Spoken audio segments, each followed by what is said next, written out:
Today we are taking a bit of a break from the norm and coming out here to Te Awaroa to at least look into setting up for a fallow deer grind. Now, keep in mind, I am recording this on Monday, so a full day prior to the EW stream, but I'm at least kind of anticipating that we might see the Emerald Coast on their stream. So that may completely change things. Maybe it's an absolute fallow deer heaven, I just don't know.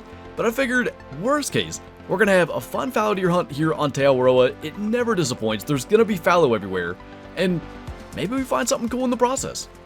Now, I will, throughout this video, try to show the map, try to show the locations we're going to, and all that stuff. So if you're following along and setting up as well, that can be a resource to you. But I will also refer you to Kyla's Fallow Deer Guide. It is still current, at least as of now. I have no idea if the Emerald Coast update will change Te Awaroa, and that's another thing this could all be for naught, but as I said, it's going to be fun no matter what. That will be linked in the description if you want to check it out, because there are no doubt places that I will not show. But this is the main starter lake now. It apparently has fallow deer. I didn't know that if not for the guide, so stuff like that definitely can be useful. Now, I think a considerable portion of this video is going to be consisting of trying to place tents in the correct places on what we call the Lighthouse Run, this kind of peninsula in the southeast, and the river. Because there's so many places fallow can drink, and getting tents in the right place is going to be really important. But call me optimistic, we have not seen too many fallow down here, and that could really benefit a future grind. Now, still want to make sure we get both of those. That must have been a hard shot. So not bad, but there is another side of this coin that I just thought of. Moose get to their zones late. Black bear get to their zones late. That's the only thing we're really grinding in the last, say, like 6 months. Fallow deer might too, and we may have just run past a bunch of zones. I truly have no idea, but I think this little hill is going to be a decent spot for a tent. That zone traditionally, even going back prior to Reventuli, has been good, so I think that is going to be a place worth putting one. And speaking of this zone being good in the past, we did quite a bit of fallow grinding for a while. I guess it would have been maybe between our whitetail great one and the red deer great one, when we didn't really have any great ones to grind for, maybe even before the red deer great one came out. We were grinding for just a decent, rare fallow, and it took a long time, but we did quite a lot of runs through here, and there are some tents set up. I actually took all the tents from the west side of the map, so we can place as many as we want. This was basically the biggest time loss. Running around in all these spots, getting from zone to zone. We have 16 tents. We are going to try to make use of them. But just like that, we're through one drink zone already, and that's just going to happen, especially in hunts where we're kind of setting up tents. That run down through the peninsula probably took like 25 minutes, and I'm still not sure. Like, I shot a bunch of small ones down here. I just don't know where to place a tent. I feel like you have to run through there, and it's going to be a thing in some areas. But the nice thing, I mentioned this is basically guaranteed to be a fun fallow hunt no matter what. There's always going to be a bunch of good-sized fallow. How did we get away with not spooking these? I guess there's no bucks anyway, but they must have just been working their way into their zones. It's well into their drink time, by the way. It's 11:30. Fallow do drink 10 to 1300. So I mentioned earlier, maybe they're late to their zones. It does kind of look like that may be a thing. But this does provide one other benefit other than just getting a solid gold fallow. Nice little 185 there that we double-lunged at 230 meters. It also takes us to this side of the lake, so anything that would have been close to the tent, which of course we're far enough from that it's now not showing on the map, that would have spawned in and we'd know if there are other zones. So I think it's just here. There are definitely changes since the Reventuli Coast update that had the pop resets and redistributions. This was a lake that was loaded with bucks. Not so anymore. Speaking of loaded with bucks though, the top right lake area is probably still the best fallow spot on the map. There are fallow bucks everywhere. Now, we've got a tripod here. Man, they're still coming in. Just from all angles. I don't know that we're going to be able to... I mean, really, we should just hurry up before they get into range, but I don't know that we'll be able to get them all, just because of how they're kind of distributed. Like, even those guys heard it, so we do want to try to get these two bucks. That guy must have just avoided that shot. Those won't hear anything. We'll try to let him go to a trot. I've noticed with some fallow deer, they run for like a really long time. Like most species you'd expect to trot by now. This is maybe a place to carry like the 300, just hit them at any angle and they should start to go down. The doe's trotting. That may get into a lung, we'll see. Definitely spooked the one herd, but the other should have stayed. Got one good one there. this may be a situation where we're not going to include claiming every single one of these bugs in the video, or it's just going to make it take way longer. That guy's interestingly calm, but heading the other way? I guess we'll wait on that. Might as well try to get the ones from this herd down here. 1, small 2, and another 4. If we get those, I think we'll be in good shape. So let's get that. Should have probably done that in the other order. Usually it's better to go for the tougher shot first, but I think that should have been a lung. Maybe we get like the shoulder? He's gonna go down now. And I don't see any more that are coming in, so ended up getting, I don't know, 5 or 6. And by the way, they're still around, like nervous and going back to their zones, so gotta be careful with pressure, but I'm thinking that's gonna be alright. Drop both of them. Let's take a look at what we're dealing with. Not much. I guess the tripod helped. And actually, it even looked like it self-cleared a little bit because we had some here. But yeah, I think for the sake of time, we'll only take a look at the level 4s like this guy. Left lung shot at 261, that is a thing to kind of watch out for, at least at long range, because that may have been what we did on that level 2 that was facing us. The 308 just barely gets enough penetration to hit the lung, at least like that, but 186 for him, we'll claim everything, but for the sake of keeping the video not super long and claiming a bunch of silvers, we'll only have the 4s actually included. But this is kind of where it gets a little bit difficult, because despite the fact that this area is loaded with fallow, they're kind of all surrounding one spot. They're not like packed into one particular zone. So we almost need a bunch of tents, and that's kind of why I took all those ones down from the west side of the map, because I think we're going to need them all. I guess somehow a level 3 got away, so we'll just kind of take care of that real quick. But I think we're going to place a tent here and a tent over at that zone, because to go around and claim everything, it's going to take considerable time, and it's all about efficiency at the end of the day with these grinds. If we can shave off a couple of minutes just claiming these things every, I don't know, 10 runs, that saves an entire run's worth of time, and that adds up as you do more and more. I did say only level 4s, but this is what happened, I guess. On the level 2, this doesn't really show anything, but if we just assume the bullet path is not showing correctly, I think that basically did what we looked at. Right there, like around the shoulder, just didn't punch through all the way to the lung. And I've lost track at this point how many of these things we've shot, quite a few at this spot. More than the 5 or 6 that I mentioned. And I think we still have 1 level 4 to get, and that level 3 that we got as a bonus that floated over to the other tent. So this guy was actually a pretty good size 3, 156 score. I think it's just the other one left, but we have a nice little setup now, kind of a triangle of tents to fast travel around to and claim stuff. I think just based on the amount of locations Fallow are in, we should be able to get away with having so many tents in one spot. It's really, as I understand it, this kind of top right lake, these 2 lakes are not very populated anymore. The river, the peninsula, and these 2. That's it. That's not a lot of spots. We can really make use of that 16 tent limit.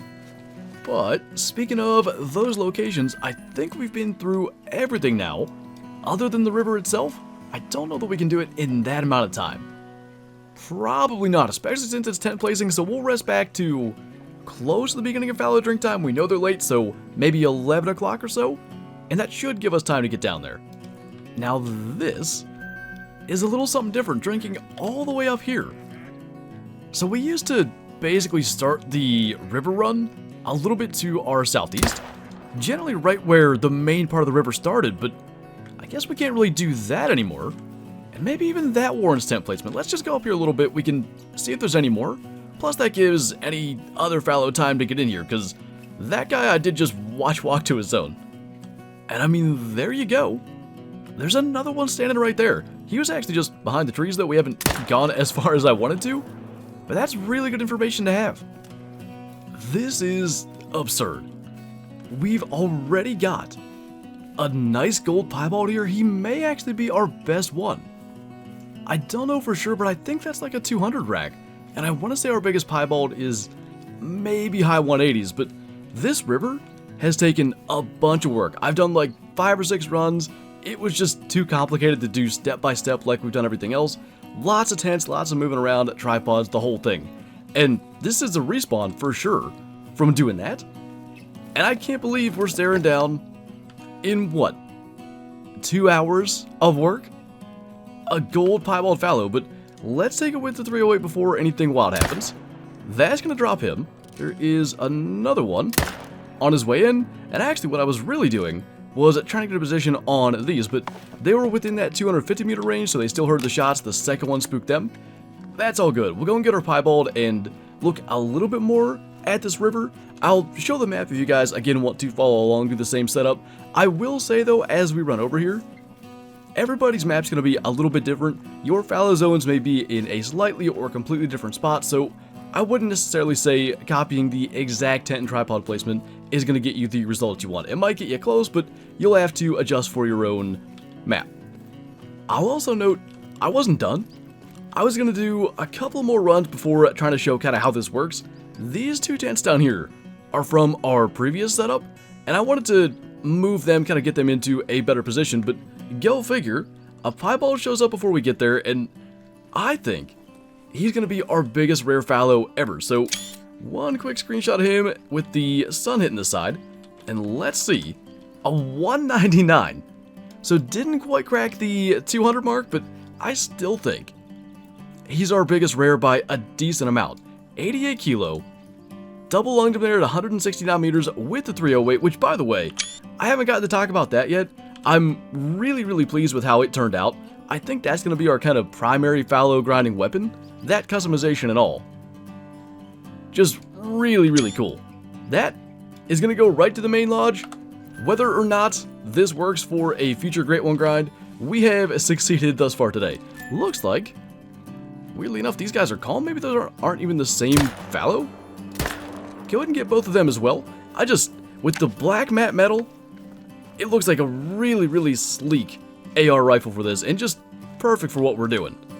But as for the other 6 tents here, I'm not going to try to show how each of them work. This video is going to end up being really long if we do, and I think it's already fairly lengthy for what I at least expect to be the second video of the day. I'm still hoping / expecting EW is going to show the Emerald Coast map today, so also a chance there's going to be a video prior to this. I don't want it to go too long, but let's go to one of these tents down here. So good to see. We do have fallow bucks respawning here. I've had a couple of runs in a row where they weren't there, so we'll try to get the 2 of them, and then this will actually be where we can move one of those tents. I should have done it earlier, just kind of trying to rush through and see everything that we need to do. It's almost right in the middle. Let's move this tent over, because I haven't seen any on the south side of the river in that area. Now, there are other ways to make something like this work.